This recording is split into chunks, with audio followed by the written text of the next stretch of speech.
What's up, y'all? What's up, y'all? What's up, y'all? What's up, y'all? My future isn't determined by where I currently reside. Understanding your worth will put pride in your stride. I'm accountable to my call. There's no compromise. I set my own bar, and you better know it's set high. It's giving what it's supposed to give. Ooh, stop playing with them.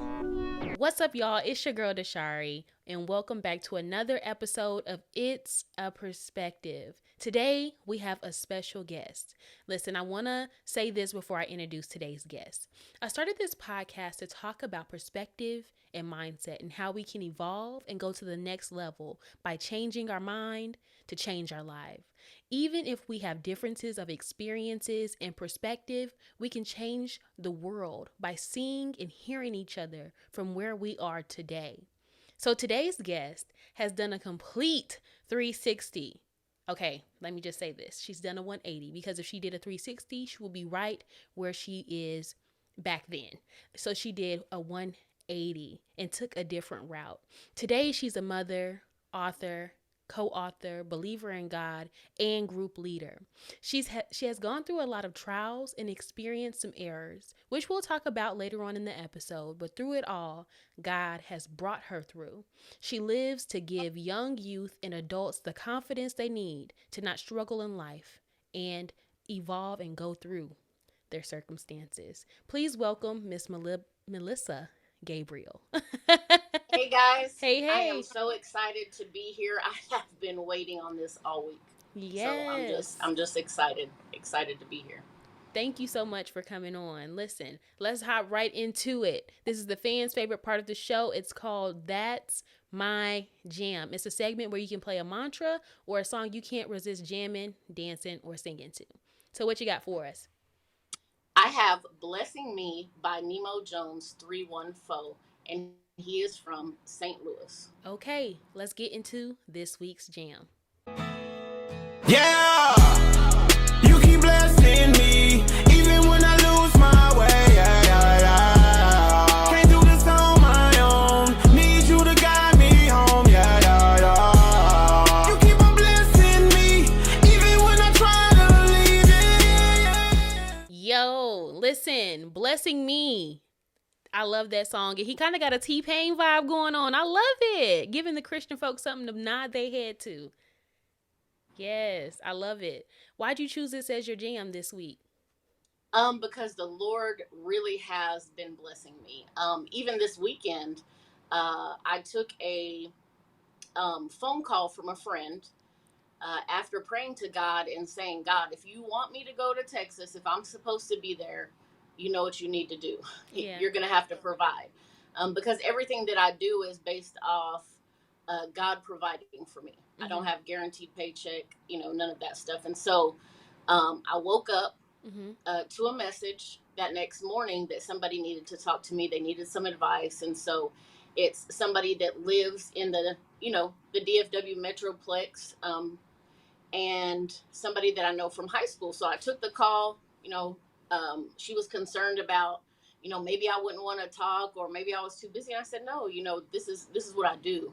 This is my life. And so took the call. I told her that I'd be in Texas this weekend. I said, maybe we can meet up, I want to see you before I go. And so she said, well, the least I can do is provide your hotel stay while you're in Texas. And I'm always shocked. You know what I mean? Not really shocked, but because I know God does it, but I'm still in awe of him. Yeah. Like, I never want to lose that awe feeling of what he does. And so I told her, I said, I never turn down, for somebody to sow into me. And so I will accept it. And so she booked the hotel for me from Friday till Monday. Mm-hmm. And so that song is literally the anthem of my life because the Lord continues to bless me. Yes, we love to hear it. Listen, he keeps blessing you. He keeps blessing me. And I pray that he keeps blessing all of my listeners who are listening right now. So let's get right into it. Who is Melissa Gabriel? Melissa Gabriel is a girl that was born in Pittsburgh, Pennsylvania. Mm-hmm. I grew up in Louisville, Texas. I come from a young. My parents were young; they were teenagers. Mm-hmm. My father was abusive to my mother's, and there was, infidelity. There was all kind of stuff. I grew up in a household with all of that. Protecting my mom from my dad trying to kill her. Um, Grew up with one other brother. Uh-huh. I was pregnant at 15. Um, then became a troubled teen and started hanging out in some of the worst places in Dallas, South Dallas projects. I ran with some of America's Most Wanted. I did Wow. some really crazy, dangerous things. Mm. And I've had 5 kids by 4 different guys. I have been in an abusive marriage. I went back to this guy twice. This is the ex-husband. I've had 2 children by him. That's how I have the 5 kids by 4 different guys. Yeah. I was always looking for love, like that song says, Urban Cowboy, Mm-hmm. the movie, looking for love in all the wrong places, Right. searching in different places for love and acceptance. And so that's why I ran with all these crazy people and did all this stuff. And after 2012, it was May 12th, 2012, the day before Mother's Day, I lost my brother to suicide. Mm. And this is the brother that I grew up with, that I was very close to. I was in the abusive marriage then with 3 of my children. And so I began to examine my life and say, if my brother was so depressed and so distraught that he thought suicide was the answer, I need to evaluate my life. Right. Right. And at the time, I was probably about close to 300 pounds. I was depressed. Mm. I was, like I said, living in an abusive marriage. And so uh, I came to Louisville, Texas, where my brother's funeral was, with my mother. And I said to myself, if the ex-husband talks crazy to me one more time, I'm done. I'm Mm-hmm. leaving, because life is too short to continue to be in this type of lifestyle. And so when I got back, I ended up leaving.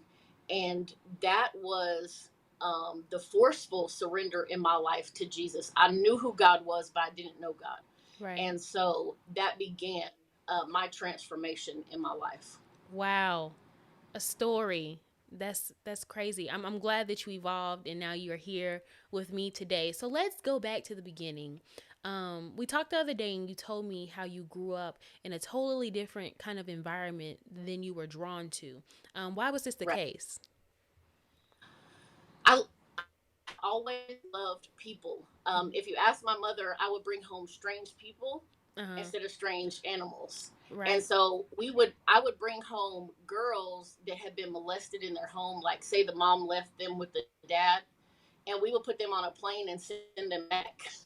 And because I was a spoiled brat, my mom gave me everything I ever wanted, and that was her guilty parenting, because our father was not always there, right? So I got whatever I wanted. So I took everything I had and I gave it away. And my mom is like, I'm buying you all this expensive stuff. Why do you keep giving it away? Right. And so at that time, I didn't realize my heart, but all the people that knew me, because I was so wild and crazy and did some crazy stuff. And they always said that I always had that heart. Like the heart was always there, for me to love people. And so I believe when I went, because I always say, the hood didn't choose me. I chose the hood. I chose to go to those places. And I believe because of where God has me today, that it was in me.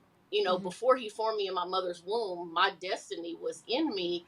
I just didn't know how to articulate it. And I didn't know how to use it to my advantage as a teen, because I didn't have parents. I don't want to say that my parents weren't believers. They were, but they were not following Christ to the extent where they could instill this type of stuff into me. You know what I mean? Like cultivate my gifts and teach me, try to figure out why. They just thought that I like to hang out, which I did. I like to hang out with anybody. I never judged anybody. It didn't matter what color they were. My father was a hypocrite because we are Lebanese and Polish. So my ancestors, my grandparents and great grandparents, they're not even from this country, you know? Okay. And so he would not want me to be with other races. Mm. And so I would go, I would be that one white person in a whole crowd of, it didn't matter, Hispanic, it didn't matter what color or how people acted. I had friends that were in and out of prison when I was a teenager. Okay. And so I think that the love I have for people today was instilled in me from birth. Mm. And so I didn't care if they were in the hood. I didn't care if they were selling drugs. I always tried to be the voice of reason, because everybody used to say it. I would say, hey guys, don't do that. Mm-hmm. We shouldn't do that. We should Right. do this. But I still hung out with them. I never smoked a cigarette. I did smoke some marijuana. But I never did drugs. Like, people were doing cocaine, all kind of stuff when we were at parties. And I'm like, that just sounds crazy to sniff something up your nose. Like, I just couldn't bring myself to do it, or put a needle in my arm. But I know that I loved people. And I think then I didn't really know how to help people, Mm-hmm. but I loved to be where they were, and plus I loved I think it was a rush or a high that I got hanging out in the streets and doing crazy stuff. It was Okay. like, you know, just this high. Yeah, yeah, I totally understand that. But I don't understand, the lifestyle, but I do understand how that could be something that drove you to that environment. But how has evolving over your lifetimes? Because, like you said, you've gone through a lot of different things, whether that be being with people who are most wanted, having a husband that was, verbally, maybe physically abusive, or having, kids by different fathers. How has that, surprised you over your lifetime, your evolution? um, I mean, I look back today and I can't believe that I made a lot of the decisions that I made, Mm-hmm. right? But when I look back, everything that I did made me who I am today. Okay. A lot of times we look at our our past choices like, oh my gosh. I mean, I'm so transparent that I know people are like, this girl is crazy, because 5 kids by 4 different guys. I can't tell you how many men I've been with in my lifetime. That's the honest truth. But when you, like you said at the beginning of the podcast, changing your mindset and changing your perspective, right? Mm-hmm. That's what I had to do. So you have to shift your mindset and not look at things as negative. Mm-hmm. I mean, you made a poor choice. Okay, who didn't? Right. And so looking at it like, okay, this helped me, because as I shifted, and my children, even though they still have, some trauma and some things because of having different dads and the way they grew up in an abusive home, but they've seen their mother change from, I was wild and crazy with them, like I did old school whooping, punch them in the chest or the jaw, Oh, wow. put them on the ground.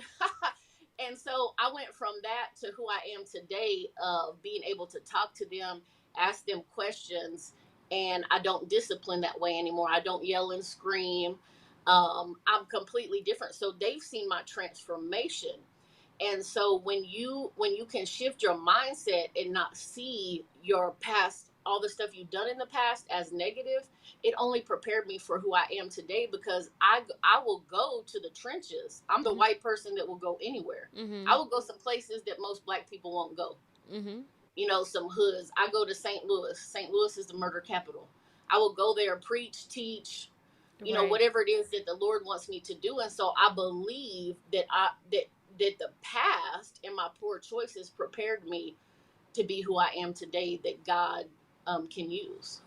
Okay, that's good. That leads me into my next question. So, how do you give back, and how do you show people the way to get out of their circumstance and out of their struggle, or get out of the environment? Because, like you said, you didn't partake in most of the things that were in that environment. Maybe you did a little bit, but how do you change people's minds so that they can change their life? The biggest thing, and I have to say this little disclaimer, a lot of times when we accept Christ, we have this zeal, right? Mm-hmm. When we're changing, and we want everybody to be free. And so it could be overbearing. Uh-huh. And I think everybody goes through that.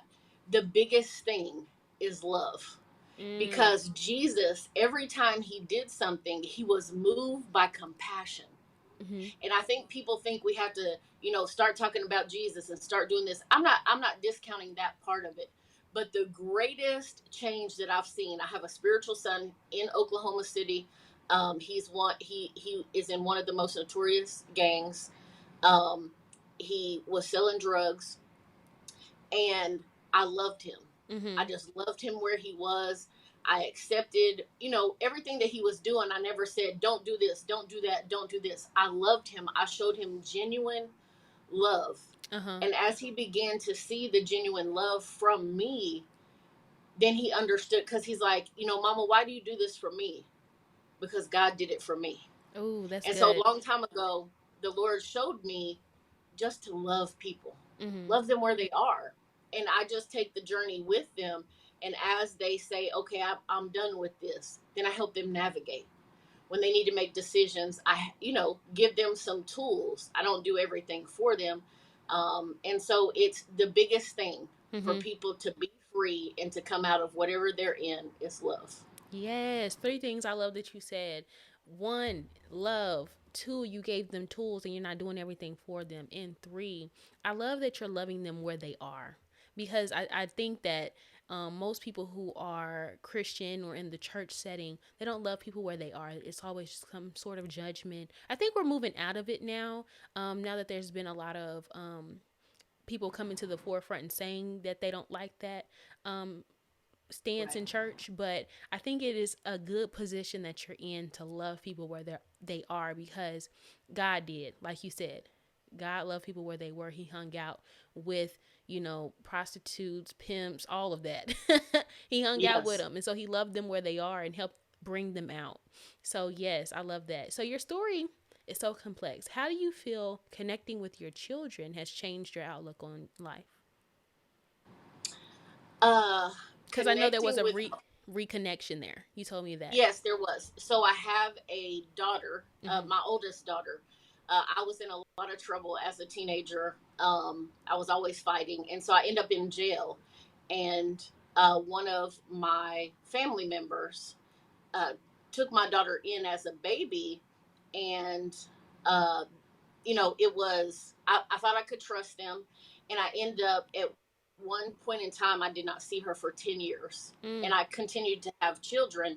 And so the reconnection came, even when I was not following the Lord, He made me a promise that I would be reconnected with my daughter. And I Mm-hmm. never thought about it. I was always emotional. It was a really traumatic time for me. And eventually, she was told who her real parents were. And so we began to connect with her because the ex husband is her father. Mm-hmm. And so we began to connect with her. And then as she graduated from high school, because she grew up in Texas, Mm-hmm. she came to a school in Oklahoma. Okay. And from that moment, there was a situation where she needed some help, and she messaged me. I went and picked her up, and from there, God has just restored that relationship. I have a granddaughter by her that's 4 years old. No. I've been in her life since she was little. She's a worshiper. She knows Jesus. I've been able to teach that to my two grandchildren, and so that's just the most amazing part, I think, of my life is the restoration, and then my children being able to see that I'm changed. Mm-hmm. And so that daughter said, Mama, you might not have been there in the beginning, but you're here now, Mm-hmm. and you've taught me to lean in and press in with the Lord. Mm-hmm. Because as I learn stuff, I teach it to my kids. Sometimes they don't want to hear it, or but I just give them some of the teaching because I believe, in sowing that seed. And so I think that's the greatest thing, honestly, that God has done in my life, Mm-hmm. that my grandchildren from birth have heard pastors preaching. They know the word. They know That's who good. Jesus is, and they love to worship. And so Yes. I believe my transformation broke all of that stuff for my grandchildren and for my children so that they can heal, because I did not really heal and get free until I was about 40. Wow. Wow. So that goes into my next point. And I really think that this is going to be a good question for people who really would like to know how to, get out of their situation. And maybe someone has experienced something similar to your situation. So I know your brother's passing was a pivotal point in your life. Walk me through the moment you felt it was time to change. So I received the phone call that my brother was gone. Mm-hmm. Um, I couldn't breathe, and I couldn't even think. So I had to be by myself. Mm-hmm. And I had been in, I have had endured abuse of all forms from the ex-husband, even in front of my children. And so that week, my mother showed up, and we're preparing for my brother's funeral. And the ex-husband, before I even view my brother's body, he's messaging me, saying all this crazy stuff. And I said, look, my brother, this was my best friend. Mm-hmm. This was like my first best friend. We were only 3 years apart. We endured everything together in our Wow. life. We were really Wow. close. And I said, I need to get through this first, and we could talk about everything else. And he was like, well, life goes on after him. And, he said all this crazy stuff to me. And Mm. that's when I said, if I get back to Oklahoma and he says something crazy to me again, I'm out of here. I Right. can't do this. And so he did.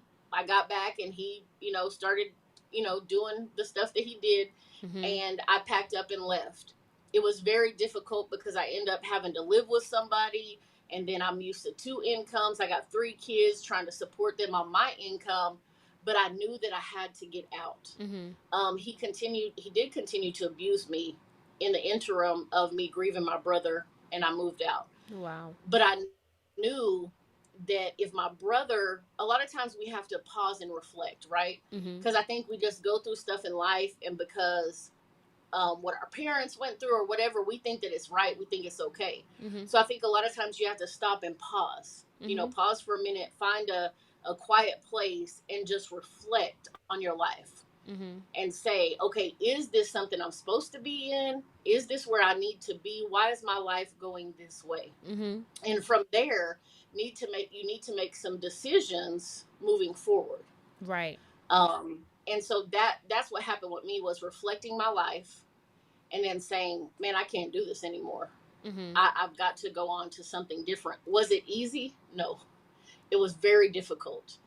For years, Right. I struggled with the children. I struggled with one income, but I continued moving forward, and shifting my mindset, and that's how I got to be where I am today.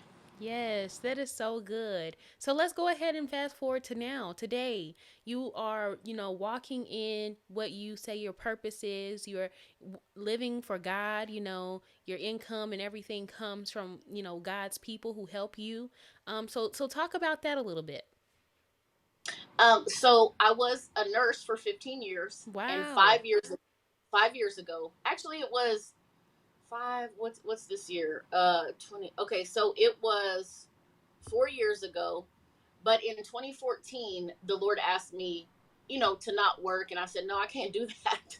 And so Mhm. 2018, it came back around again, because, listen, you can miss God. Mhm. So it doesn't always come back around. I am fortunate enough that God asked me again, and he said, it's time for you to go. This was 2018. And I left. And Mhm. even everybody at my job, like, they thought I was crazy, but I left. And so from then till now, everything that the Lord has asked me to do, I've done it. Mhm. My house has been paid for. I rent. I have a car that's paid for.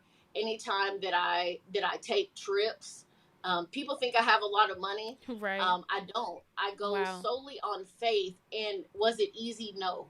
It's training ground. Everything that you do with the Lord is training. Mhm. And so I would leave to go to St. Louis with a quarter of a tank and $100, and I'm like, Lord, I got to stay here for 3 or 4 days, and I got this. And people would sow. I never posted on Facebook and said, hey, give me money. Hey, I'm going here. Mhm. When it is God and it's supernatural, he causes people to give to you. He moves on their heart. And so that's literally been my life. And everything that I have dedicated to the Lord. My clothes, my jewelry, my money, like, nothing is mine. And so when I have to give it, if I go somewhere and I preach and teach, and somebody's like, oh, I love your jacket, like this jacket I have on, I take it off and I give it to them, because it's Wow. not mine. Yeah. And so I think when we understand that everything we have is not the Lord's, then we can give freely. Mhm. And so that's where I am. Everything that I do um, is exactly what the Lord needs me to do. Do I have moments? I do. Mhm. Nothing is perfect. There's times I'm in the closet or wherever and saying, Lord, yeah, I don't know about this, Right. and so we go back and forth, we dialogue, but in the end, I do exactly what he asked me to do. And do you think it's because he's pulled you through so much that you are so willing to be? Because I know that people have Yeah, these calling and this thing on their life that they're like, God, I just don't know where it's gonna come from. I don't know how it's gonna happen. I don't know if I can fully just give it all because right. it's scary. But do you believe because he's pulled you through? Like I believe he's pulled you through a lot. From when we talked, Yes. I know that my listeners are probably like, what are you guys talking about? I just want to dive into that a little bit deeper. Can you tell them a little bit about what God has pulled you through? God has pulled me through. After my brother died by suicide, I wanted to kill myself. Mm, Literally, I was on the highway. My kids are on the phone with my mom screaming, I'm ready to take all of us to meet Jesus, mm, okay? And somebody showed up that I knew that didn't know I was on the highway. God has pulled me through so much, mm-hmm, even though I still face challenges today. mm, It's not, nothing is 100% perfect, but because he was the only thing that I had when my brother committed suicide. I had no family here. My mom lived out of town. My mom was distraught and grieving. She couldn't help me. mm-hmm, The Lord was literally all I had. And so because he has done that for me, I'm not saying I don't have no choice because we have free will, but mm-hmm, when God does something for you so miraculous, all you want to do is serve him with everything in you. mm, Is it difficult? It is. But when you see it, today I see everything as training. mm-hmm, Even when crazy stuff happens around me, people talk crazy, and I'm like, you know what? I It's not them. It's not about them. It's about me. mm-hmm, God is developing something in me. And mm-hmm, so the biggest thing is shifting that perspective and that mindset and saying, okay, God, I know this is rough.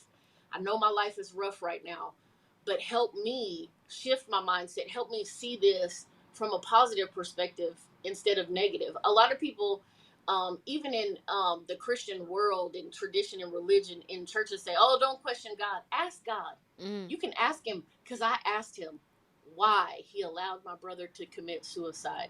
And he gave me a clear answer. And from that moment, I've had peace. Mm-hmm. From that moment. That's that's so good. So I talk a lot about passion versus purpose on this show, and I want to ask you your perspective on the two and how you differentiate the two. Okay. I'm going to give you a definition of passion and purpose first. Okay. Um, okay. So passion is strong and barely controllable emotion. Mm-hmm. And then passion is also the suffering and death of Jesus. Okay. Mm-hmm. So then I'm going to go to purpose. Purpose is the reason for which something is done or created or for which something exists. Mm-hmm. Have as one's intention or objective, right? So passion, you can have a passion about something and it still not be your purpose. Mm-hmm. Because I'm passionate about some things, but it doesn't tie in. Not everything that I'm passionate about ties into my purpose. Mm-hmm. Usually the purpose, and from the beginning I loved people, right? Mm-hmm. But before my brother passed away, I literally was listening to TD Jakes and I can't even think, Oprah, Okay. because they were meeting and they were talking about the pathway to your purpose, right? Mm-hmm. And I was saying, oh, I'm on the pathway to my purpose. But I didn't know that my brother dying would lead me right into my purpose. Mm. So purpose is what God, that's part of your destiny. So it's what God has placed in you. Like it says in Jeremiah 1:5, when he formed you in your mother's womb, right? Right. So your purpose is exactly what you're here for today. Some of the passion you have ties into the purpose, but it's not everything that you're passionate about. I mean, I'm passionate about men. Okay. I love men, but that's not part of my purpose. Right. This is just an example. So your purpose is, what do you love to do? Mm-hmm. I love to love people. I love to help people. I don't like to see people hurting. And so that, and what I've done is I've started with one thing at a time, helping one person. Mm-hmm. And that led me to, I've done a bunch of different stuff in my life. I ran the second largest homeless outreach in Oklahoma City. I've done a lot of different things, but my ultimate purpose, this is my ultimate purpose, is to show people the Jesus that my brother never knew. Wow. And so that's the ultimate purpose, but everything else I do ties into that. Mm-hmm. And so if people want to know, okay, what is my purpose? What do you love? Mm-hmm. What do you love to do? And then begin just one step at a time. And even if you start that and you're like, oh, this ain't for me, that's okay. Then you go on to the next thing. Because Mm-hmm. a lot of times I think we have to try stuff, just like when you start a business, it's all trial and error. Right. Ministry is too. Mm-hmm. It's not a one and done. Okay, this is my ministry. I've done a lot of things in the 10 years that my brother passed away, since doing ministry. And so now I have a solid foundation of what ministry is for me and what I need to do moving forward. And so I think you just got to start with one thing at a time. Mm-hmm.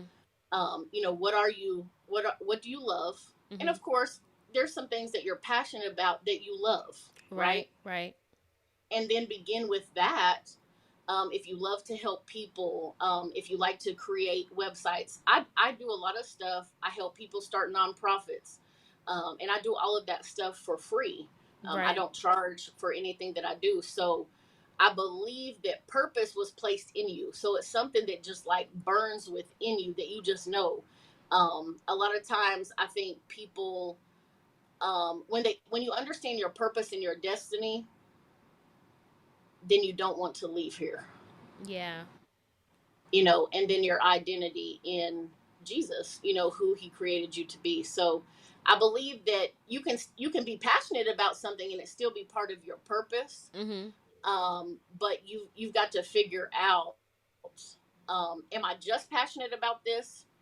And it's not something that I love doing, that I feel good, because I feel good when I go preach, teach, prophesy, talk to people, mentor, counsel. I do all of those things and I Mm-hmm. feel good. I feel great. And so whatever you love, you're Mm-hmm. passionate about, and then even asking the Lord, is this my purpose? Or asking people.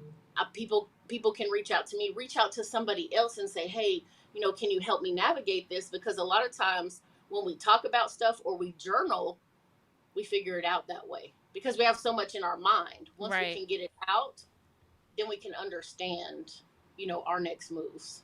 That's good. That is so good. Okay, so we are wrapping up here. Listen, I just want to take a moment to allow you to talk about your platforms that you have. Teaching young youth and adults. Also, your book, and also like you just discussed. The number one homeless center and all of that. Just to take a second to talk about your platforms and how you've helped people. Transition or how to help them stay consistent in building a better life. Okay. So you heard the song from Nemo Jones 314. I manage him as an artist, but he's also my best friend. Mm-hmm. And we partner in ministry. We have Christ Stars Movement Group. And our goal is to teach the youth and the young adults you can be you in Christ, Mm-hmm. that you are a Christ star. Mm-hmm. And teaching them, life skills, walking them through challenges. The biggest thing is accountability. People think when we accept Jesus, oh, we're just accountable to Jesus. Mm-hmm. If you're a prophet, you're subject to a prophet. Mm-hmm. So you have to have accountability to help you navigate life. So a lot of the young adults, we have a young adult gathering, and it's on Facebook. It's called Young Adult Gatherings. They come to my house. We sit on the patio. We eat.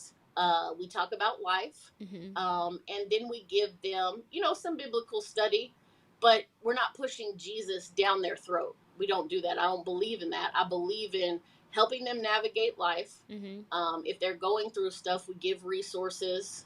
And then we also have, we do mentorship. I mentor a lot of different leaders. I have done a homeless outreach. our idea is to do block parties. We do a lot of outreach when we go to St. Louis. We want to be in the trenches. That's our biggest thing. And then the reason that that Nemo Jones continues to do music is because we want to transform what the children are listening to. Because children, the youth and young adults are being impacted by music. It is impacting their life now. And the deal is the generations behind us, because I'm 45, they are going to usher in the second coming of Jesus. That's reality.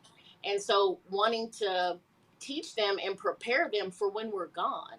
Because I feel like those that are ahead of us, they have taught us some stuff, but I feel like it's our responsibility to teach the youth and the young adults how to navigate life. Because of social media, it's a microwave society. Everybody wants everything now. Right. And quick, because you can get it now and quick on social media. And so, just teaching, life skills, teaching them how to cope with life, how to make decisions. Really, everything that you need is within you. It's a matter of, like I said, getting the stuff out of your head, being able to talk to somebody. I don't always give instructions. Sometimes I just listen. Right. And then they're like, oh, okay, I know what I need to do, and I just verify. I just say, you are correct, So it's not a lot of bossing. It's, really walking the journey with them and navigating life. And so I love it. I love the youth. I love the young adults. And we are preparing I'm preparing a college tour for suicide awareness and prevention. I am also preparing, we're getting ready to do like a church tour. To empower the youth that's in church, because sometimes there's youth in church, but they still don't feel accepted. They still have some things that they need to navigate. We also are preparing to do some outreach in different states. We will do a Christmas. It's called A Different Kind of Christmas. We will do that in St. Louis, Dallas, and Oklahoma City this Christmas. Y'all check that out. Yes. And today is my brother's birthday that passed away. Wow. So today, my book does go on pre-sale, but the price will stay the same. It's $15. The title of the book is Suicide Turned My Life Around. And so in that book, it tells you every detail of what I went through from beginning to end and to where I am today and what the Lord has done. And so it'll give you some tangible things to change your life, to change your mindset. I tell you everything that I went through and everything I did to get to where I am today. I'm trying to think of what else. As I'm here in Dallas, I'm preparing to be ordained tomorrow as a prophet by my spiritual father. Wow. And so that's my reason for being in Dallas today. And so, our goal, like I said, with Christ Stars Movement Group is to impact a nation. Yes. Well, that is so good. With all the things that you have going on, how can the people find you? They can find me on social media. Who I am is the original MG, or the original Melissa Gabriel. So I'm on all platforms. I'm on LinkedIn. I'm on Facebook. I am on Instagram. I'm on Twitter. And my personal business number is also on there. People can reach out to me if they want to. They can text. They can email. My email is theoriginalmelissagabriel@gmail.com. Yes, that's so good. If you can leave my listeners with one thing, what would you say?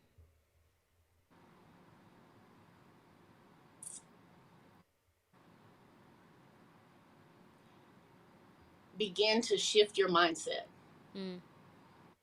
so that your life will shift. That's good. That is so good. I just want to say thank you so much again. I appreciate you for coming on and giving us your story, giving us your outlook, and letting us know that you can turn your life around. It's not just where you are right now, but it's where you're going. So thank you so much for coming on today. Thank you. It's been an honor and a pleasure. Yes, Miss Melissa Gabriel, keep your perspective because it definitely looks good on you. Thank you so much.